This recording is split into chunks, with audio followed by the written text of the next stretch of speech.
It's a year since the glory of the Paralympics, when athletes showcased how much disabled people can achieve. In the run-up to the Games, our award-winning No Go Britain series looked at the transport problems faced by disabled travellers of a less superhuman hue. Tonight, we return to the issue. In the first part of No Go Britain, The Return, I've been examining how much has changed since the Games.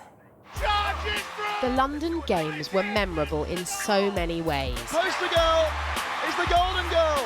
The great sporting achievements, disabled athletes becoming household names. It's goal for Great Britain! And the claim this was the most accessible Games ever. And the crowd goes wild. It was a claim we put to the test in our groundbreaking No Go Britain series, which last year harnessed the help of disabled people from around the country. We tested not just transport to the Olympic Stadium, but across the country and the capital. Yeah, OK, that's not going to happen. Please mind the gap between the train and the platform. As your stories came flooding in, we realised we'd tapped a nerve. From Paralympic superstars forced to throw themselves off trains. I think as a disabled person travelling, you always have an element of fear. To teaching assistants left stranded by broken bus ramps. Does this happen often? All the time when I come to Darlington, all the time.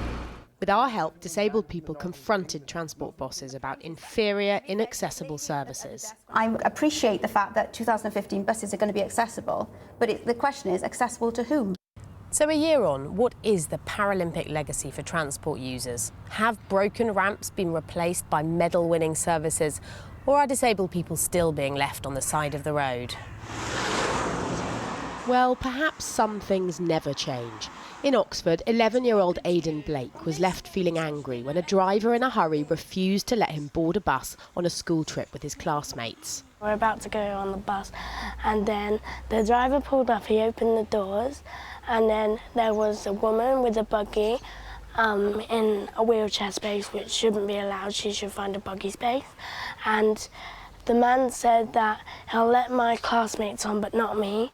But this time, something was different. Aidan's classmates decided that if he couldn't get on the bus, they wouldn't either. I nearly wanted to cry, and my friends were almost sort of like protesting, like they didn't want to go on without me.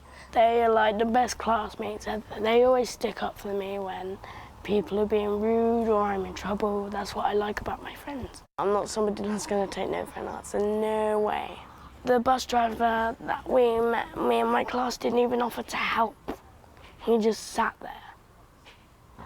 And I thought that was horrible. Aidan has had less horrible experiences on buses since. A spokesman for Stagecoach Oxfordshire said, "We are very sorry we let Aidan down. This particular case does not reflect our normal standard of service to customers with disabilities. The driver involved was subject to disciplinary action and has also been retrained.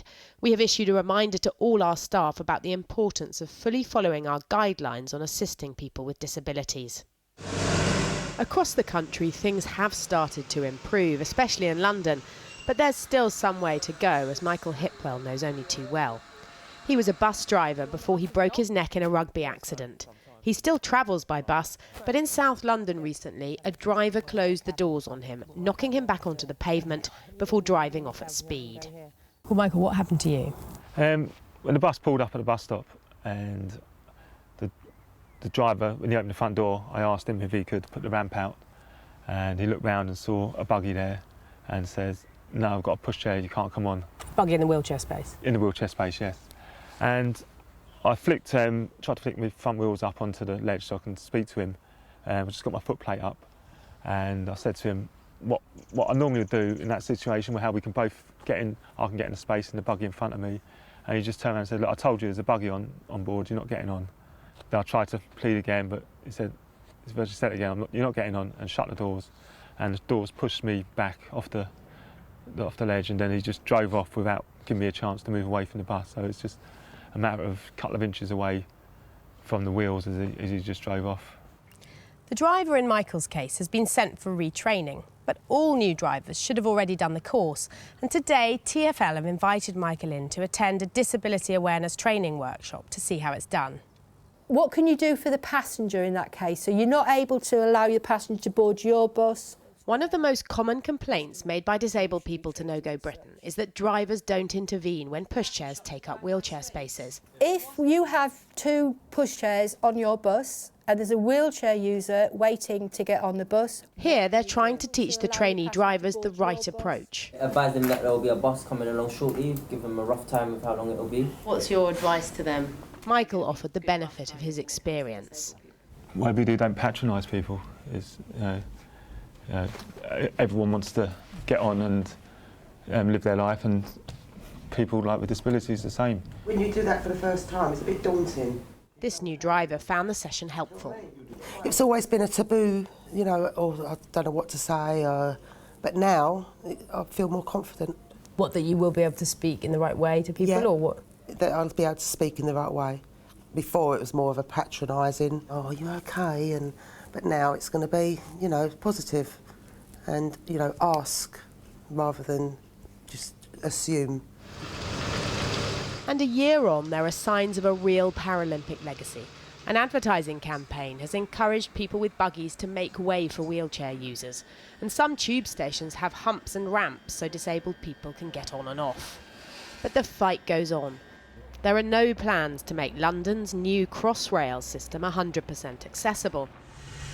And bus users in Darlington lost their legal battle to get a service they say they're happy with, but they're hoping to appeal. Last year in Wales, we spoke to former head teacher Julie Thomas. She stopped using buses after she went blind, her confidence knocked by a bad experience. No, thank you. Julie still won't take a bus, but the campaign to improve bus access for blind people has gone national. So what are the other issues at the front? It's just basically pushchairs and things. Just as the Olympic torch travelled the country, the Royal National Institute of Blind People is currently on a nationwide bus relay tour. They're demanding better service for travellers with vision impairments. At the start line here in Stoke, passengers and travellers are coming together to swap notes. I'm usually more concerned with the bus driver telling me when my stop is. Right. There's holes. Those little holes is where the driver hears through. Oh, yeah. I never knew that. The RNIB has produced a report on the problems, which they plan to deliver to the Transport Minister in London next month, travelling all the way by bus, of course.